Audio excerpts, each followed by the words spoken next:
Hello, आज बात करेंगे हम एनसीएफ की। एनसीएफ 2005 जैसे कहते हैं नेशनल नेशनल करिकुलम फ्रेमवर्क 2005। यह है आप में आपका हार्दिक स्वागत है स्पेशल क्लासेस धौलपुर में।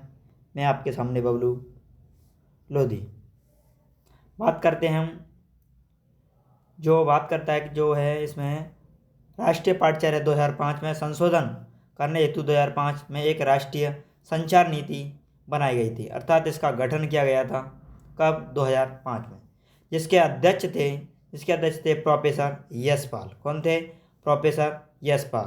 और इसके निदेशक थे वो थे प्रोफेसर कृष्ण कुमार। इसमें 21 राष्ट्रीय फोकस समूह बनाए गए। क्या बनाए गए थे? फोकस समूह। कितने बनाए गए? 21। कितने बनाए गए थे? 21। बात करते हैं नेक्स्ट बिंदु की, और इसमें बताते हैं कि इस राष्ट्रीय पाठ्यचर्या का प्रारंभ रविंद्रनाथ टैगोर का एक ग्रंथ था जिसका नाम था सभ्यता और प्रकृति। क्या था? सभ्यता और प्रकृति के उदाहरण से लिया जाता है। ये किसका ग्रंथ था? रविंद्रनाथ टैगोर का। किसका ग्रंथ था? रविंद्रनाथ टैगोर का ग्रंथ था। और इसमें सृजनात्मकता, उदार आनंद, बचपन की क्या है? कुंजी है। स्वयं वयस्क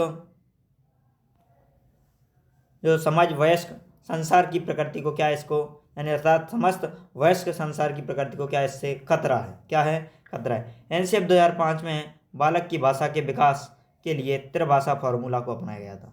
कौन सा फार्मूला अपनाया गया था? त्रिभाषा फार्मूला। ऑपरेशन ब्लेड बोर्ड के का परिणाम राष्ट्रीय शैक्षिक योजना 1986 था। क्या था? 1986। और बात करते हैं अन्य बिंदुओं की जो निम्नलिखित हैं। यस,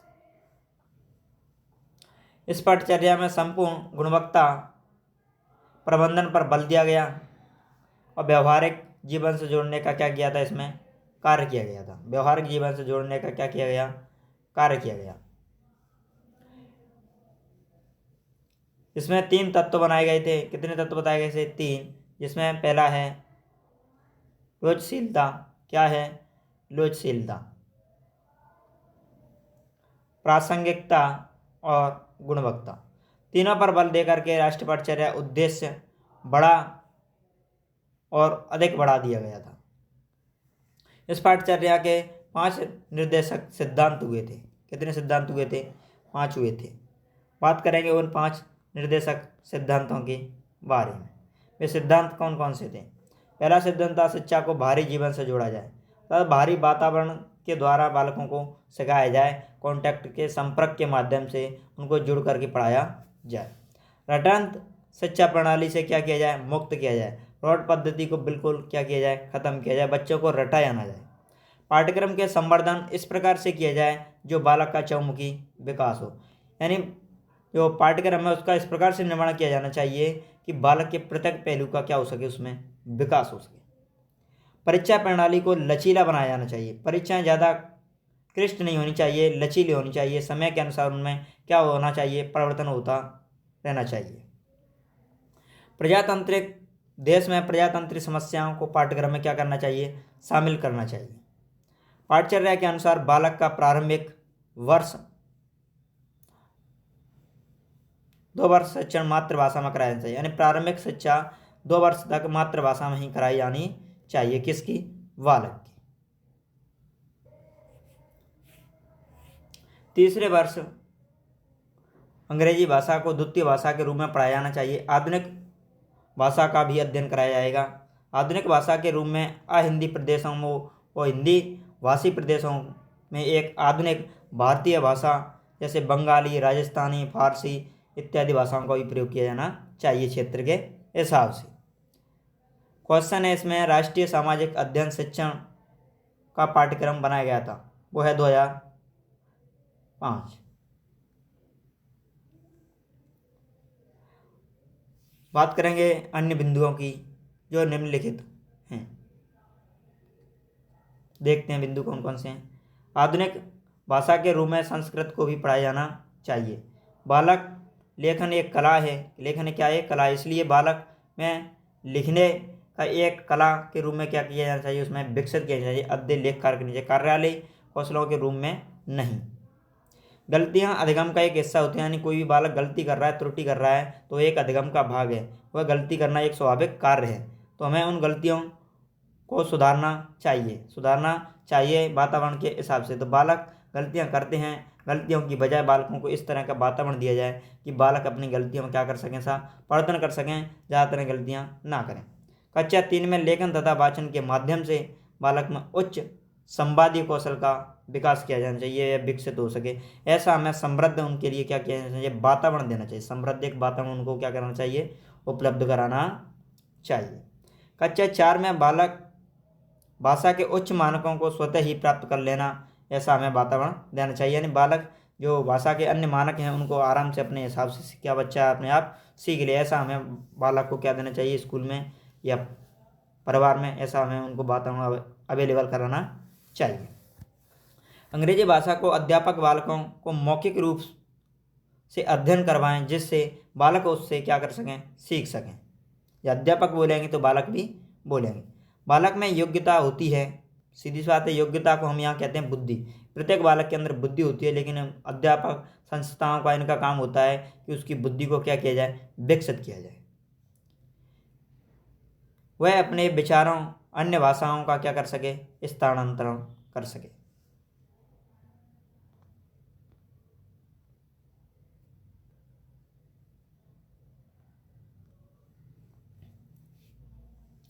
शिक्षा के माध्यम से, अंग्रेजी भाषा के माध्यम से जो खाई का गैप है उसको क्या किया जाए? खत्म किया जाए, बंद किया जाए।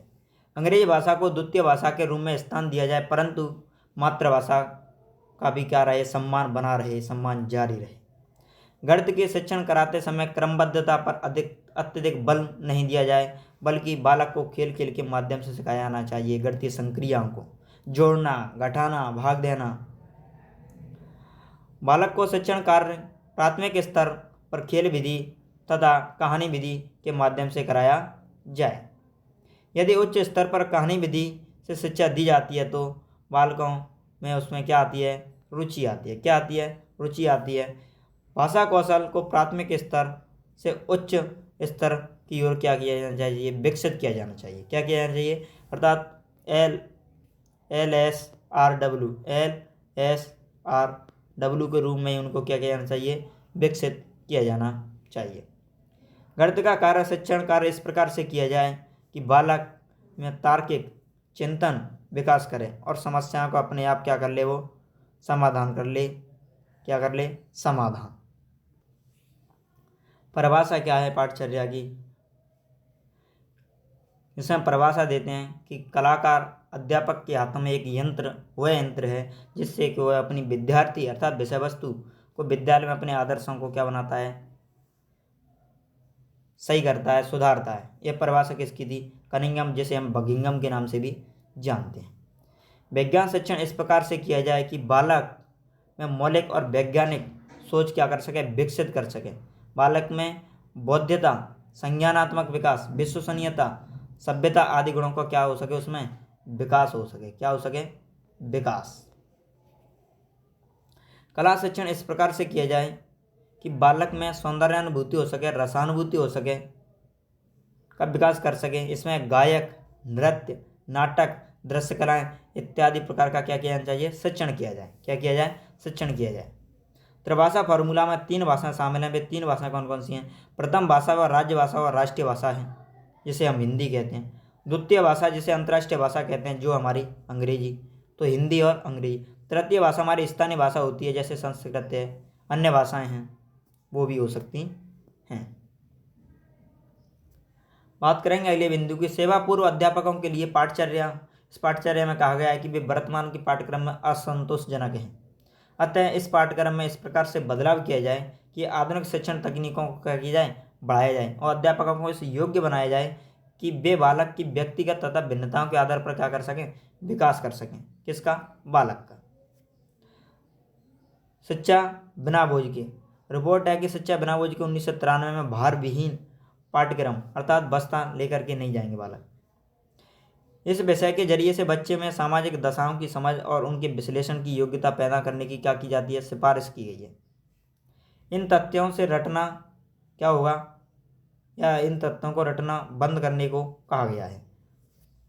मुरौट पद्धति।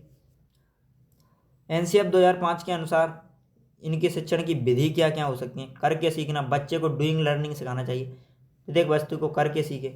निरीक्षण करके सीखना, परीक्षण करके सीखना, सामूहिक विधि द्वारा सीखना। कौन सी विधि द्वारा, सामूहिक विधि द्वारा और मिश्रित विधि के द्वारा अर्थात समवाय विधि। माध्यमिक शिक्षा आयोग क्या कहते हैं, परिभाषा 1952-53 में इसकी स्थापना की गई थी। पाठ्यक्रम का अभिप्राय उन सैद्धांतिक विषयों से नहीं है जो विद्यालय में परंपरागत तरीके से पढ़ाए जाते हैं, बल्कि इनके अनुभवों का एक समूह निहित है जिसको बालक कक्षा, पुस्तकालय, प्रयोगशाला, प्रार्थना स्थल, कार्यशाला, खेल के मैदान, छात्र, अध्यापक, अनौपचारिक मेल मिलाप से क्या करता है, सीखता है। क्या करता है, सीखता है।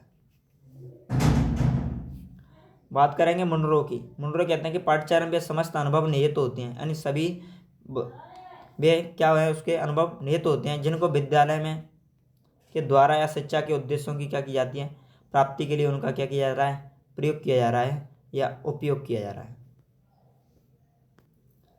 एनसीएफ की आवश्यकता क्या है कि नैतिक और मानवीय मूल्यों की वृद्धि करना, यानी बालक के अंदर नैतिक और मानवीय गुणों का क्या करना चाहिए, विकास करना चाहिए। बालक सभ्यता से बोले, सभ्यता से बात करे, बड़ों का सम्मान करे, इस प्रकार के हमें गुणों का बालक के अंदर क्या करना चाहिए, विकास करना चाहिए।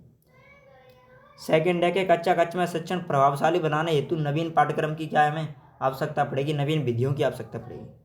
विद्यार्थी में रुचि को ध्यान रखते हुए पाठ्यक्रम का क्या कहना चाहिए, निर्माण करना चाहिए। यानी बालक जिस क्षेत्र में रुचि रखता है हमें उसी प्रकार के उसके वातावरण का विकास करना चाहिए, उसी क्षेत्र में उसको हमें कार्य करने के लिए कार्यरत रहना चाहिए। अध्यापक की संतुष्टि के लिए पाठ्यक्रम का निर्माण उनकी सहायता लेना है। क्या है, सहायता लेना है। यानी अध्यापक अगर पढ़ा रहा है तो पाठ्यक्रम की केवल क्या ले सकता है, सहायता ले सकता है। शैक्षिक लक्ष्यों की प्राप्ति। भाषा की समस्या के निदान हेतु नवीन पाठ्यक्रम की संरचना की क्या होती है, हमें आवश्यकता होती है। अगर हम किसी समस्या का समाधान कर रहे हैं तो हमें नए पाठ की क्या होगी, समस्या के नए पाठ्यक्रम की संरचना हमें बनानी पड़ेगी। हम इस प्रकार से अगर पाठ्यक्रम बनाएंगे तो इस समस्या के क्या हो सकता है, समाधान हो सकता है। पाठ्यक्रम में नवीन तथ्यों और शोध कार्यों के निष्कर्षों को क्या किया जाता है, इसमें शामिल किया जाता है। यानी हर कोई नया निष्कर्ष निकलता है तो हमें उसको उसमें क्या करना चाहिए, ऐड करना चाहिए। क्या करना चाहिए, ऐड करना चाहिए।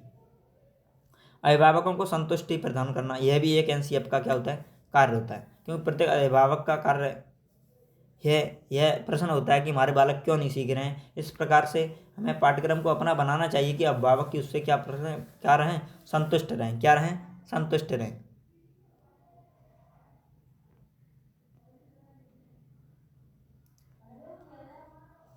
राष्ट्रीय पाठ्यचर्या की रूपरेखा एनसीईआरटी पाठ्यक्रम में सुधार लाने हेतु अपनाया गया था। ये सुधारात्मक कदम भी कहते हैं।